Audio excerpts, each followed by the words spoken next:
Hi, I'm Shante, and today we're at Haute Cabrière for our June Who's Your Daddy month. And I'm here with Achim, and we're going to talk about his lasting impressions he'd like to leave on the SA wine industry and his favourite wine memories. Well, wine is there to be enjoyed. It is a culture. In Europe, it was dangerous to have a bath because you were likely to catch typhoid. So they found that wine was so much more pleasant to complement food and dance with the food. And this is the environment that I grew up with. So you don't think you'd do anything else apart from wine? Well, the background of my mother's family, they were brewers. And I approached the breweries, but they weren't interested in the continuation and the culture. So my grandfather produced the greatest Pilsner in the Cape. And as there was no opportunity in the brewing industry, I was fortunate to meet Carl Werner, who became my mentor, and I went through an apprenticeship and studied wine growing.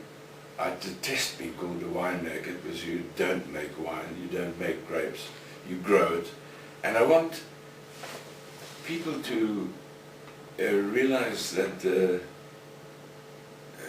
wine is a total commitment. It is a culture. Culture is the ability to realize the full potential of a situation. And wine growing entices them to have that full experience. So what would you say your lasting impression would be on SA wine? There's something you would pass on to your son, to generations? That the value of wine is to enjoy wine with people who love wine, and that sharing of wine intimately is glorious. Okay, if you could be any type of car, what kind of car would you be? De Chevaux. And why? Well, my little De Chevaux has travelled from Cairo to Cape Town. It is essential. There's nothing unnecessary about the car, and it's got character. It's wonderful.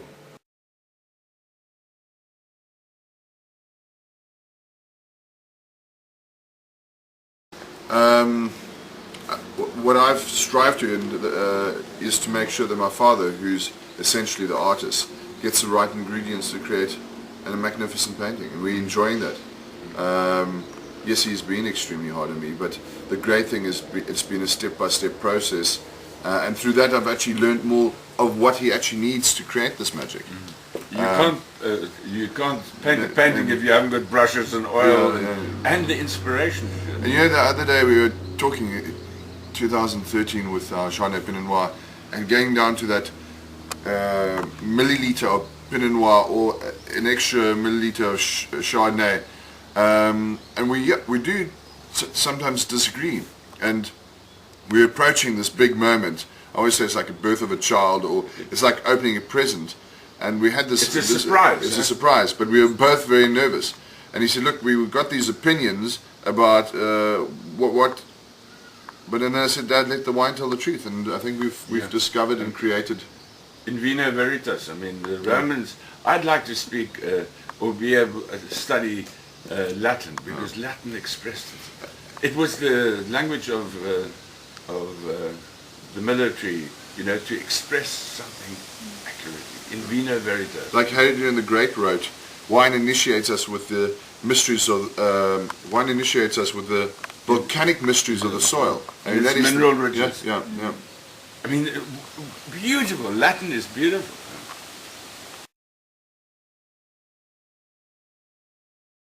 So Hildegard, tell us what it's like living with Achim von Arnim, and what has been the most exciting part of living with him over the many years. Well, first of all, yes, we have met about over 40 years ago, and he was always in love with wine. He was at Geisenheim when I met him. I grew up on a wine farm, so we already had the wine together, you know, that was a connection.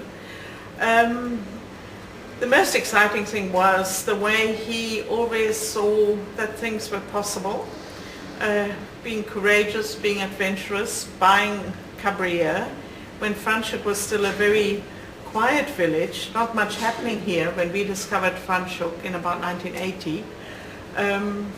So I always admired his adventurous spirit. which I think is a bit of a characteristic of South African people and South African people in the wine industry. They are more adventurous than the Europeans, who are sort of set in their ways.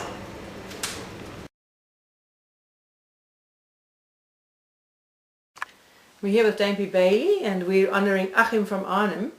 If you can give us your lasting impressions of Achim and his contribution. Yeah, I also, like all these guys, I've known them for a long time because I've been in the industry a long time. And I always tease Achim too because, you know, he went to St. Andrew's College in Grahamstown. And I went to St. Andrew's School in Bloemfontein. I always say, you know, he went to the Reformatory and I went to St. Andrew's School for Young Gentlemen. But I've known him, he's been in the industry a long time. He started with distillers. But the very first time I got to know him was his mother used to run the Silwood Kitchen, where she was fantastic with the cooking schools, etc., etc. We used to go there for food and wine pairings with her. And I think that's where he developed also his love for wine and food. And of course he's a flamboyant character. I mean, if you see him with his sabrage and all that sort of thing, you know, cutting it off. And I hadn't seen him for about a year or two. And then the other night I ran into him in a function.